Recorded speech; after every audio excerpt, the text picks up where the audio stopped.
पहलगाम हमले के बाद जहां बॉर्डर पर तनी है, वहीं पाकिस्तान के खिलाफ सियासी बयानबाजी लगातार जारी है। ओवैसी ने पाकिस्तान को नाकाम मुल्क बताया, वहीं अरशद मदनी ने आतंकियों के घरों पर बुलडोजर को जायज बताया। अगर वो आतंकवादी थे और 100% यकीन था, उनके घरों को गिरा देना ये हक था कि गिरा दिया जाता, बुलडोजर चला दिया जाता। AIMIM अध्यक्ष असदुद्दीन ओवैसी ने पाकिस्तान के खिलाफ मोर्चा खोला है। उन्होंने आसिम मुनीर पर कड़ा हमला बोला और कहा कि भारत के मुसलमान अपनी मर्जी से यहाँ पर मौजूद है। पाकिस्तानी सरकार एक नाकाम सरकार है, जिसकी वजह से वहाँ की आवाम गरीबी से जूझ रही है। पाकिस्तान एक नाकाम मुल्क है।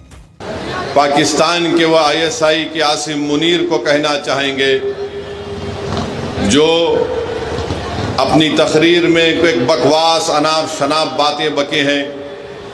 हम आसिम मुनीर को कहना चाहेंगे कि सन 47 में हमने फैसला ले लिया कि हम भारत को छोड़कर नहीं जाएंगे। हमने जिना के पैगाम को ठुकराया। भारत ही हमारी सरजमीन थी, भारत ही हमारी सरजमीन है और इंशाअल्लाह भारत ही हमारी सरजमीन रहेगा।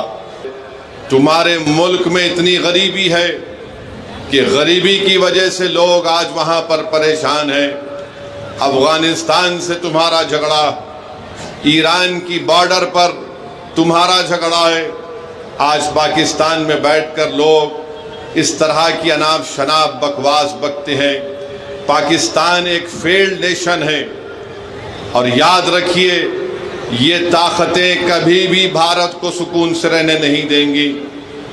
आज वक्त है कि हम इनको एक मौसर जवाब दें, ताकि हमेशा के लिए ये दहशत गर्दी का ये जहर हमेशा के लिए खत्म होकर रह जाए। वहीं जमीयत उलेमा ए हिंद के अध्यक्ष मौलाना अरशद मदनी ने पहलगाम आतंकी हमले पर बड़ा बयान दिया है। जुल्म तो जुल्म है, हम इस जुल्म को कबूल नहीं करते। उन्होंने कहा कि आतंकवादियों का घर गिराया जाना बिल्कुल सही है। अगर वो आतंकवादी हैं तो उनके घरों को गिरा दिया गया, बहुत अच्छा है।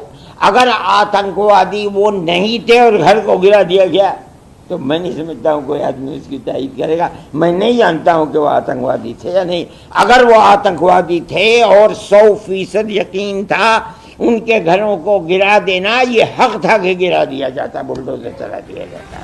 पाकिस्तान के खिलाफ ओवैसी लगातार बयान दे रहे हैं। उनकी मांग है कि POK में आतंक के नेटवर्क को अब भारत को ध्वस्त करना चाहिए। वहीं अरशद मदनी भी आतंकियों के घर गिराए जाने को जायज ठहरा रहे हैं। न्यूज़ 18 के लिए ब्यूरो रिपोर्ट।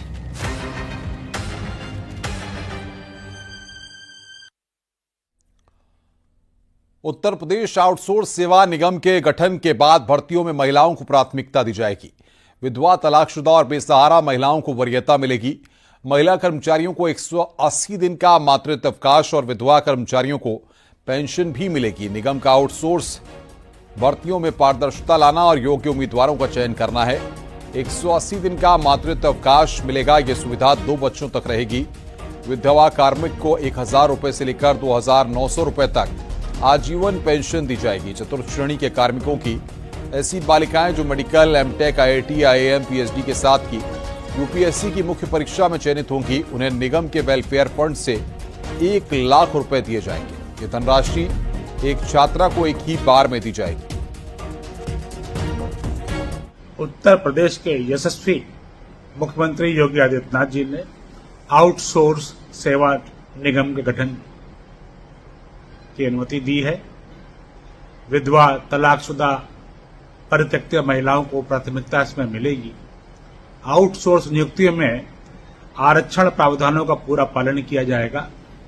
कार्मिकों को मेडिकल सुविधा, मातृत्व अवकाश, दुर्घटना बीमा, पेंशन सहित सभी लाभ। योगी सरकार उत्तर प्रदेश में गरीब और तलाकशुदा विधवा महिलाओं को एक बड़ी सौगात देने जा रही है। दरअसल उत्तर प्रदेश में आउटसोर्स सेवा निगम में जो भर्तियां होंगी उसमें महिलाओं को प्राथमिकता दी जाएगी। मुख्यमंत्री योगी आदित्यनाथ ने इस संबंध में निर्देश दे दिए हैं।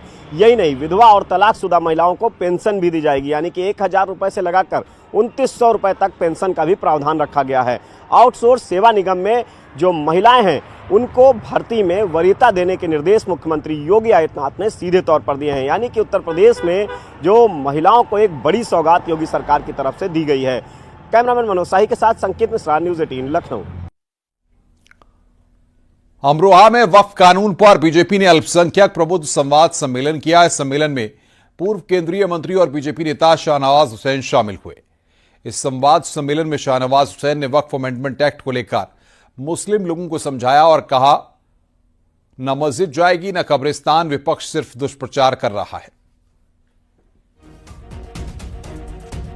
तट पर एकदम साफ है, ना मस्जिद जाएगी, न दरगाह, न कब्रिस्तान, न खानका, न इमामबाड़ा, बल्कि 1 इंच जमीन भी वक्फ अमेंडमेंट एक्ट बनने के बाद छीनी नहीं जाएगी।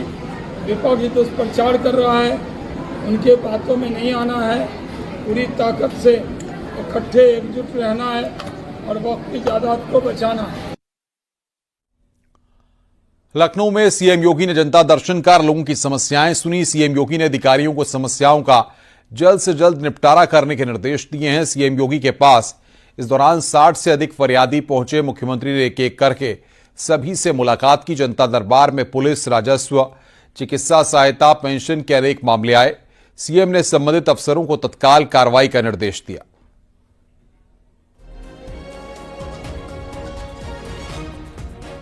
मिशन 2027 के विधानसभा चुनाव के लक्ष्य को भेदने के लिए बीजेपी संगठन अभी से दलितों को लामबंद करने में जुट गया है। बीजेपी उत्तर प्रदेश में लगभग 21% से ज्यादा दलित मतदाताओं को अपने पाले में करने के लिए अनुचित जाति संवाद और सम्मेलन कार्यक्रम कर रही है।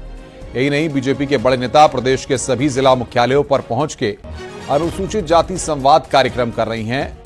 बीजेपी अनुसूचित जाति संवाद कार्यक्रमों के माध्यम से दलितों के बीच उन मुद्दों को पहुंचाएगी जिनमें बीजेपी की सरकारों में दलित और अंबेडकर सम्मान के लिए बीजेपी की सरकारों ने काम किए।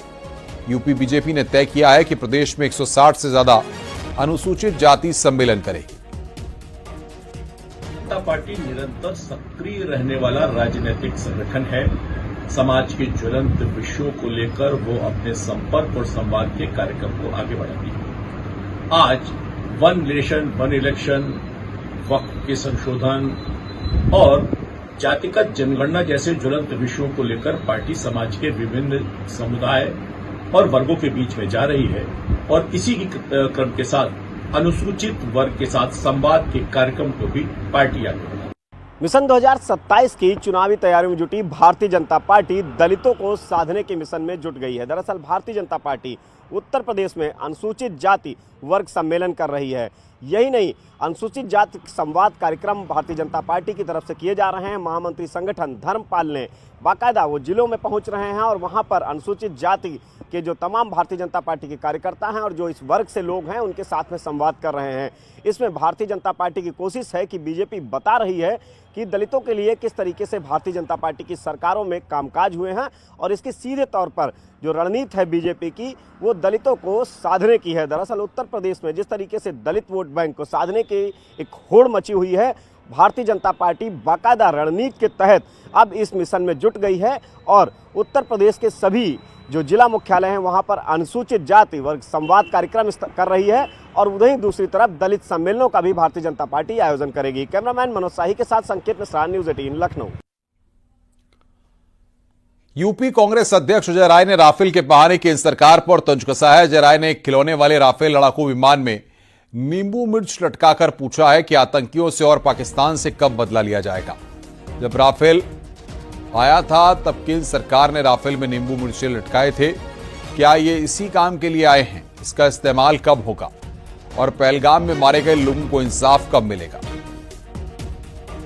आतंकवादी गतिविधियां जिस तरीके से हुई हैं तो आप बड़ी बड़ी बात करने वाली सरकार जो आज कहती है कि हम सब मिट्टी में मिला देंगे सब कुछ इन लोगों को, आतंकवादियों को, आज आप राफेल ले आए, नींबू मिर्च बांधकर खड़ी किए हुए हैं आपको याद होगा मैंने नहीं बांधा है, वो बांधा है, इस केंद्र की सरकार ने बांधा है। रक्षा मंत्री ने नींबू मिर्च बांधकर खड़ा किया हुआ है। ये किस जो लाए हैं उसका उपयोग कब होगा? कब आतंकवादियों का सफाया होगा? कब आतंकवाद को बढ़ावा देने वाले लोगों को सफाया करेंगे? ये देश जानना चाहता है। जो परिवार आज पूरी तरीके से मिट गया, परेशान हो गया, जिसके बच्चे शहीद हुए, वो परिवार के लोग, उनकी पत्नी, उनके परिवार, उनके माँ बाप जानना चाहते हैं कि कब कार्रवाई आतंकवादियों के खिलाफ होगी। इस नाते मैंने राफेल का आज जो आपके सामने प्रस्तुतिकरण किया, जो दिखाया है, इसमें नींबू मिर्च बांध रखने का समय नहीं है बांधकर, इसका पूरा उपयोग करने का समय है। ये देश जानना चाहता है।